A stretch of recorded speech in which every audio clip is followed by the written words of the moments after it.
The moment the funeral doors slammed shut in my face, I knew my husband's secrets were far from buried. And Grandpa Hale, a man who had lived through wars, losses, and countless family storms, was about to face the worst one yet. My husband, Samuel, had been my companion for nearly 50 years. A strong man, a proud man, a man who raised our children as though every lesson was his legacy. And now, as I stood at the edge of the cemetery, watching strangers lower his coffin into the ground, I felt as though a part of my chest had been carved out. But it wasn't the grief that hollowed me. It was the rage. Because my children had been forbidden from attending their own father's funeral.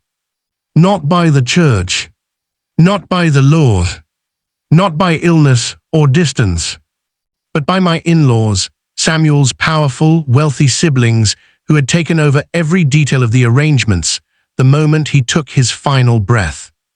"You're not welcome here," his sister Miriam told me with her chin lifted like some sort of monarch. "Your children chose a different path. They've shamed the family. This funeral is for bloodline only."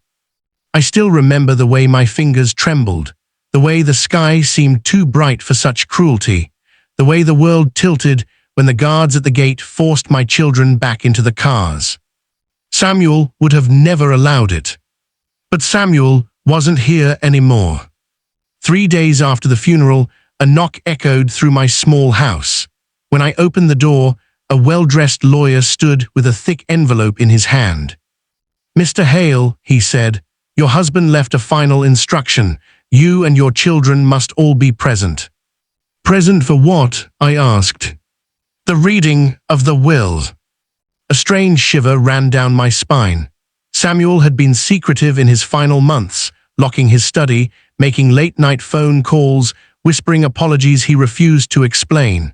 Whatever he had been planning, this was it. We met in the old mansion, Samuel's childhood home, the same place my in-laws had barred us from days earlier. My children sat close to me, Anna, my fierce eldest daughter, Michael, quiet but observant, and Rose, whose heart was too gentle for this family's bitterness. Across the room, Miriam and her brothers stood like stone statues, confident and cold. The lawyer opened the folder. "Before we begin," he said, "your husband requested that I play an audio recording." Static crackled, then Samuel's voice, soft, slow, fading, filled the room. "If you're hearing this, it means I'm gone. And if my children were forbidden from my funeral, then everything I feared has happened." The in-laws stiffened. My children leaned forward. My heart nearly stopped. My family, my siblings, have spent years trying to erase the people I love. I have watched them scheme, manipulate, and divide. I remained silent too long. He inhaled sharply. "But in the end, I left the truth where no one can hide from it, in my will." Miriam stepped forward. "Turn this nonsense off." The lawyer shook his head. "This is legally required.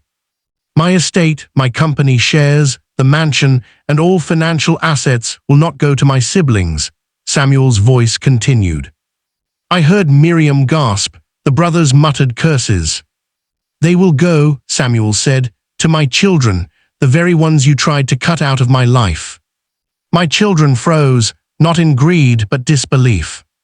"And to my beloved husband," Samuel added, "I leave the lake house, our sanctuary, along with the personal journals I kept for nearly 50 years. He deserves the truth and peace." Then the recording ended.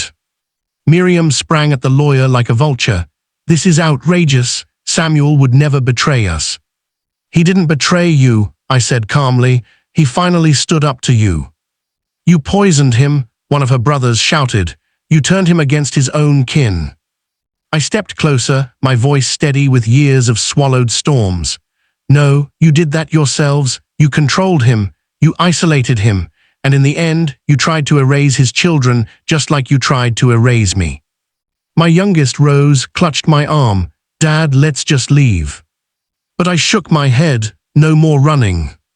The lawyer raised a hand. "The will is airtight. There's nothing they can do. Mr. Hale, your children now hold controlling interest in the entire Hale Corporation. You inherit the lake house, and all personal belongings remain in your custody. The in-laws were pale with fury, so pale, I swear the sunlight itself refused to touch them. Outside the mansion, the air tasted cleaner. Anna began to cry, not out of greed or victory, but out of the ache of missing her father. He should have told us, she whispered.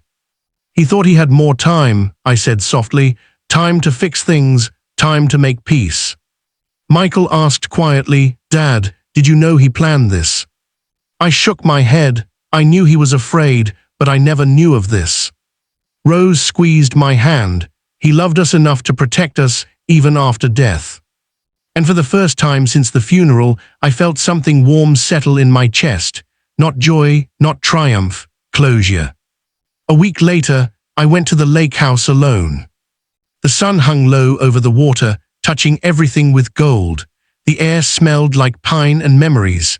I unlocked Samuel's study, the room he never let anyone enter. On the desk lay a stack of journals tied with a red ribbon. The top page had a message.